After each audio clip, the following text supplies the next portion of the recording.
जिसकी जैसी नियत होती है भगवान उसे वैसा ही फल देते हैं। एक बार भगवान नारायण और माता लक्ष्मी लोगों की परीक्षा लेने के लिए ठंड के मौसम में मूसलाधार बरसती हुई संध्या में अत्यंत बूढ़े स्त्री और पुरुष का रूप धारण करके पृथ्वी लोक में आए। नगर के एक धनी सेठ के द्वार पर जाकर वे फाटक खटखटाने लगे। दरवाजा खोलकर सेठ जी ने जब उन्हें देखा तो बिगड़कर बोला, अरे कीचड़ में भरे पैरों से सारे दालान में मिट्टी फैला दी, भागो यहाँ से सेठ जी, हम इतनी रात में कहाँ जाएंगे। वृद्धा बनी माता लक्ष्मी गिड़गिड़ाई, ठंड से प्राण निकल रहे हैं, कहीं ठहरने भर को जगह दे दो। परंतु सेठ ने द्वार बंद कर लिया। उन दोनों को प्रकाश में सेठ के महल के पास ही एक टूटा फूटा सा घर दिखाई पड़ा। उसके टूटे किवाड़ से दिए के प्रकाश की एक किरण दिखाई पड़ी। बूढ़े बने भगवान विष्णु ने बुढ़िया माता लक्ष्मी से कहा, आओ चलो उस घर में ही आश्रय मान कर देखें।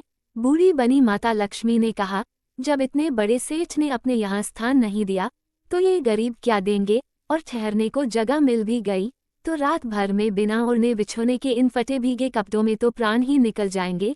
बूढ़े बने भगवान विष्णु बोले, कुछ भी हो मुझसे तो अब और चला नहीं जाता, और उन्होंने आगे बढ़कर द्वार थपथपाया।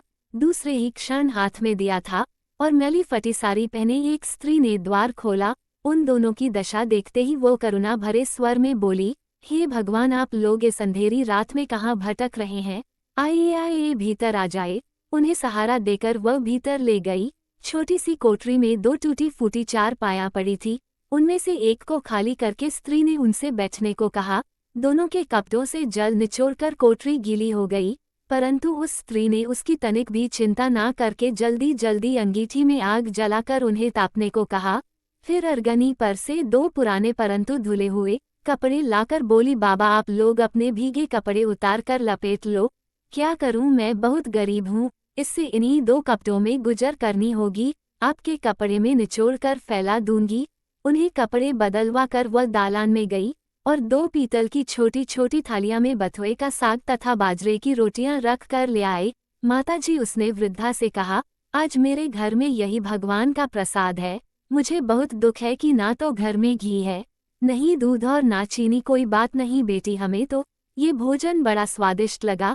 वे दोनों खाते हुए बोले। थोड़ी देर में उस स्त्री का पति भी आ गया। वह बेचारा रोजगार की तलाश में दिन भर घूमकर अब थका हारा लौटा था। पत्नी ने अतिथियों को भोजन खिला देने के बाद चुपके से द्वार पर ही अपने पति को सब बता दिया। सुनकर वह भी बड़ा प्रसन्न हुआ। फिर दोनों ने अपने बिछोने उन दोनों वृद्धों को देकर उन्हें तो खाट पर सुलाया और खुद दोनों एक फटाटाट उठकर नीचे भूमि पर लेट गए। प्रातःकाल ही जब बारिश बंद हो गई तो वे बुजुर्ग जाने लगे। स्त्री ने उन्हें हाथ जोड़कर सूरज निकलने तक रोका। फिर घर में जो कुछ चने पड़े थे उन्हें पीसकर आटा गूंथा रोटियां बनाकर उनके लिए बांध दी और बोली, माता हम निर्धन हैं, इसीलिए जैसी सेवा करनी चाहिए थी वैसी कर ना सकी, आशा है आप क्षमा करेगी। बूढ़ी बनी माता लक्ष्मी ने उत्तर दिया, बेटी हम गरीबों की जो सेवा तूने की उसका फल तुझे भगवान देंगे। आज तू जो चीज छुएगी वह दिन भर खाली ना होगी। वे लोग चले गए तो स्त्री को अपनी बथुए की हांडी को साफ करने की याद आई। रसोई में जाकर उसने हांडी उठाई तो देखकर आश्चर्य से भर उठी। उस हांडी में अशफिया भरी हुई थी। अब जब उसने उसे उलटकर रखा तो वह दोबारा भर गई। वह उन अशफिया को उठाकर रखती और हांडी में दूसरी भर जाती। दिन भर में उसकी कोठरी अशफिया से भर गई। बस फिर तो उसके पति ने उन अशफिया को बेचकर बढ़िया मकान ले लिया, एक कपड़े की दुकान खोल ली, घोड़ा गाड़ी खरीद ली और वे सुखपूर्वक रहने लगे। उस सेठ को जब ये समाचार मिला कि उसके निर्धन पड़ोसी एक रात में ही अमीर हो गए हैं तो उसने उस स्त्री तथा उसके पति को बुलाकर कारण पूछा। स्त्री ने सरलतापूर्वक सब कथा सुना दी। अब तो सेठ और सेठानी को रात दिन यही चिंता रहने लगी कि किसी प्रकार वे करामाती बूढ़े बुढ़िया मिल जाए तो वे भी घर भर अशफिया प्राप्त कर ले। देवता तो मनुष्य के हृदय की बात जान ही लेते हैं।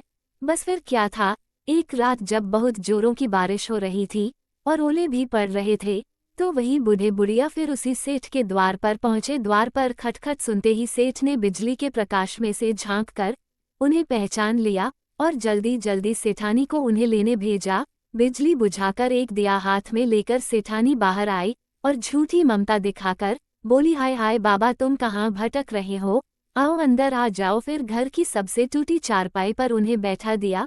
घर में अनेकों गर्म वस्त्र होते हुए भी वो उनके लिए 2 फटे पुराने वस्त्र ले आई और बोली, बाबा घर में इस समय यही उपस्थित है। फिर उनसे बिना पूछे ही घर की सबसे पुरानी थालियां में बथुए का साग तथा बाजरे की रोटी भी ले आई। ओढ़ने को 2 फटे कंबल भी कहीं से मंगा कर दिए। फिर सेठ सेठानी भी उसी कमरे में गद्दे बिछाकर नीचे लेट गए।